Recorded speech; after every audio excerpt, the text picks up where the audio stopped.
Jennifer Pan was born on June 17, 1986, in Markham, Ontario. Her parents, Bich Ha Pan and Hui Han Pan, had fled Vietnam in 1979 and worked hard to provide their children with opportunities they never had. Both Jennifer Pan's father and mother worked at auto parts manufacturer Magna International. Jennifer's parents were married in Toronto and lived in Scarborough with their 2 children. Jennifer born 1986 and Felix, who was born 1989.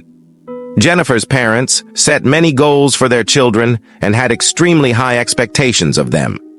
Jennifer was made to take piano lessons at the age of 4, as well as figure skating classes where she trained most days during the week.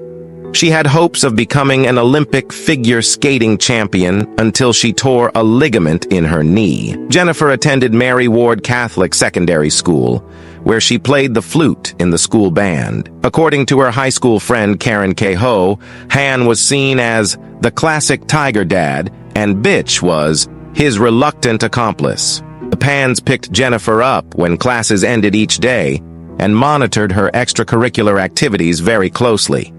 They never permitted her to date while attending high school or to attend high school dances out of fear that these activities would distract her from her academic commitments. Jennifer was not permitted to attend any parties during the time her parents believed she was attending university. At the age of 22, she had never gone to a club, been drunk, visited a friend's cottage, or gone on vacation without her family. Jennifer and her friends reportedly regarded this upbringing as restrictive and greatly oppressive. Despite her parents' high expectations that Jennifer receive good grades in lower school, her grades throughout high school were somewhat average except for music. She forged report cards multiple times using false templates, deceiving her parents into thinking she earned straight A's. When Jennifer failed calculus class in grade 12, Ryerson University rescinded her yearly admission. As she could not bear to be perceived as a failure, she began to lie to those she knew, including her parents, and pretended she was attending university. Instead, she sat in cafes, taught as a piano instructor, and worked in a restaurant to earn money.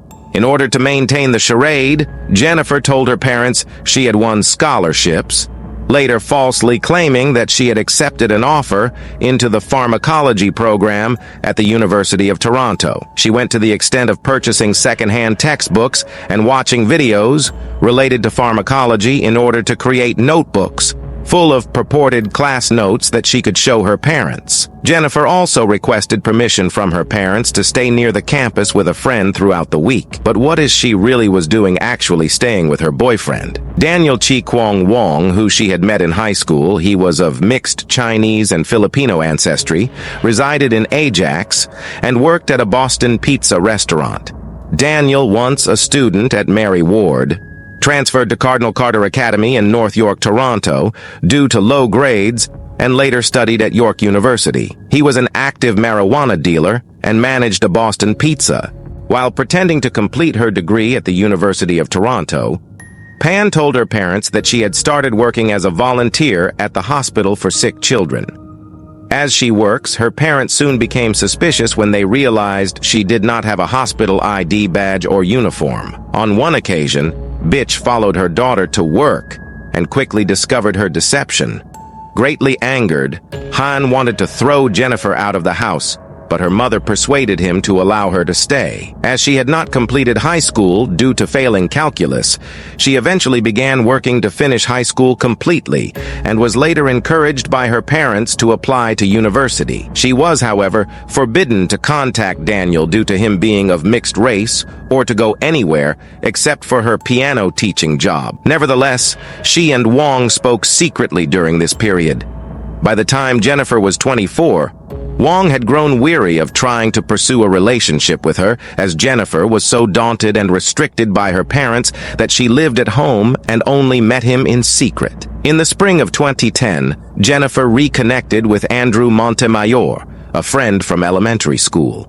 According to Jennifer's later evidence in court, he had boasted about robbing people at knife point in the park near his home. When Jennifer told him about her torturous relationship with her dad, Montemayor confessed that he'd once considered killing his own father. The notion intrigued Jennifer, who began imagining how much better her life would be without her father around. Montemayor introduced Jennifer to his roommate, Ricardo Duncan, a goth kid with black nail polish. Over bubble tea in between her piano lessons, according to Jennifer, they hatched a plan for Duncan to murder her father in a parking lot at his work, a tool and die company called Kobe Enstil, near Finch and Macawan. She says she gave Duncan $1,500 earnings from her piano classes, and they agreed to connect ladder by phony to arrange the date and time of the hit. But Duncan stopped answering her calls, and by early July, Jennifer realized she had been ripped off. Duncan says she called him in early July hysterical,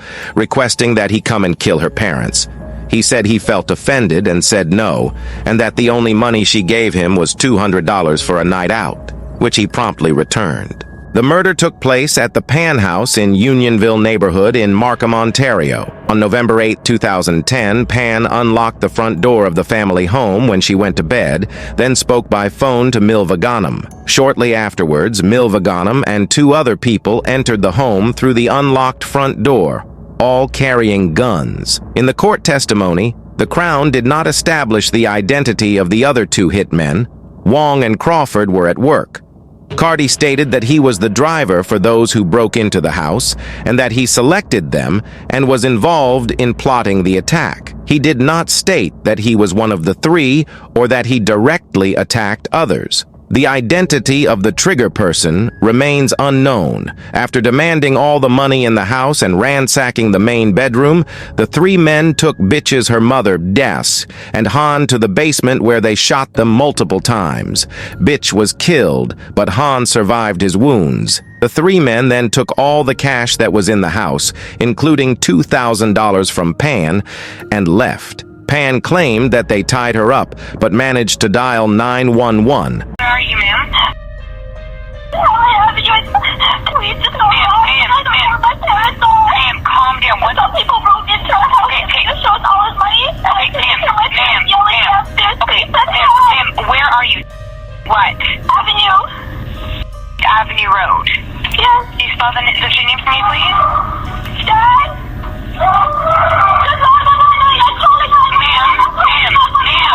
Hello?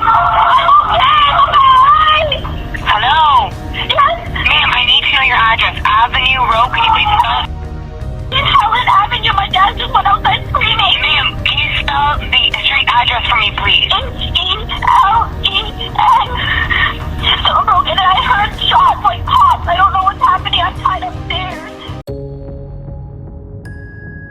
Han Pan was treated at Markham's Stouffville Hospital before being moved to a trauma unit at Sunnybrook Hospital in Toronto by aircraft. After her mother's funeral was held on November 15, 2010, and took place at the Ogden Chapel in Scarborough, prior to Bitch Ha's to satisfy a Vietnamese custom that asks for older members of the family to have their funerals first. Jennifer Pan had organized the funeral. Bitch Ha was buried on November 19th. Han Pan could not attend due to his injuries. It is said that Jennifer had no reaction at her mother's funeral. Police initially believed the family's wealth lured the perpetrators into the house, but began to grow skeptical as numerous valuables were not stolen, and the fact that Pan was left unharmed and dialed 911 while having her hands bound together.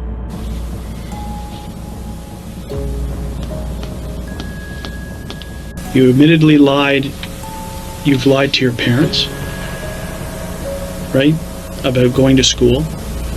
You've lied to Daniel about being raped and about receiving a bullet.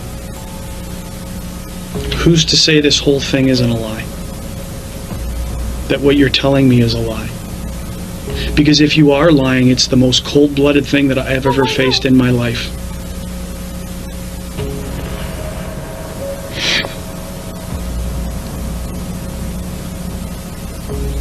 So that you're looking away from me. You're looking exactly like, now here is where the banister is. Put your hands back behind your back, exactly how you remember they were.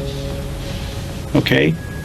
Now, are you restrained from movement? How far can you move your hands from the banister? They tied my upper arm Yes? around the banister, Yes? but my hands were bound together. So your hands bound together, and this is the arm that's the strings wrapped around against the banister? Mm-hmm. Okay, so now how can you get to the phone? And how do you make the phone call? 911? Mm-hmm. And do you talk down like that? Yes, I'm yelling at the phone like this. And how can you hear? I turned the volume on max. Yes?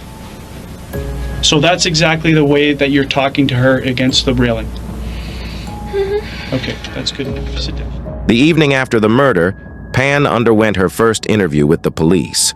Her father later woke up from coma and told police that he recalled seeing Pan whispering to one of the hitmen in a friendly and soft manner. Pan was arrested on November 22, 2010, during her third interview at the Markham Police Station, 5 District of York Regional Police. During that interview, Jennifer finally admitted that she had hired the killers, but claimed that she hired them to kill her and not her parents. The interrogating police officer, William Bill Goetz, E., falsely told Jennifer that he had computer software that could analyze untruths in statements, and that there were satellites that used infrared technology to analyze movements in buildings in Canada. Police are legally allowed to lie to those they are interrogating in regard to the evidence in the trial, as well as in regard to the strategies they are using. Bill had used the red technique to obtain Jennifer's confession. Montemayor was arrested at the Jane Finch Mall in North York, Toronto, on April 14, 2011. Carty was arrested at the prison he was held in, Maplehurst Correctional Complex in Milton, Ontario, on April 15, 2011. Daniel, her boyfriend, was arrested on April 26, 2011, at his place of employment. Crawford was the final suspect arrested, entering custody on May 4, 2011, in Brampton. Pan was held at Central East Correctional Centre in Lindsay, Ontario, as a pre-trial inmate. The trial of Jennifer and her accomplices began on March 19, 2014, in Newmarket and continued for 10 months. All pleaded not guilty to the charges of first-degree murder, attempted murder, and conspiracy to commit murder. At the trial, York Regional Police evidence included exhaustive tracking of the mobile device movements and text message traffic, including over 100 messages sent between Pan and Wong in the 6 hours prior to the killing. Further evidence centered around the atypical nature of the break-in, robbery, shootings, and irregularities in Pan's testimony. Pan's obsession with Wong, her lack of true emotion, and a confession regarding the attack and recognition of the trauma she underwent were also detailed. A major irregularity was that Pan was not assaulted, blindfolded, taken to the basement, nor shot, leaving behind an eyewitness to the attack. Evidence from Han, which differed greatly from Pan's version, also undermined her credibility. The trial included over 200 exhibits. Over 50 witnesses testified at the trial. Pan, Wong, and Crawford were all convicted on December 13, 2014, and each received a life sentence with no chance of parole for 25 years. Jennifer Pan was sentenced to life with no chance of parole for 25 years for the murder of her mother and attempted murder of her father. Pan's father and brother requested a restraining order to ban her from ever contacting members of her surviving family again. Over the objections of the defense lawyers, the judge filed the order.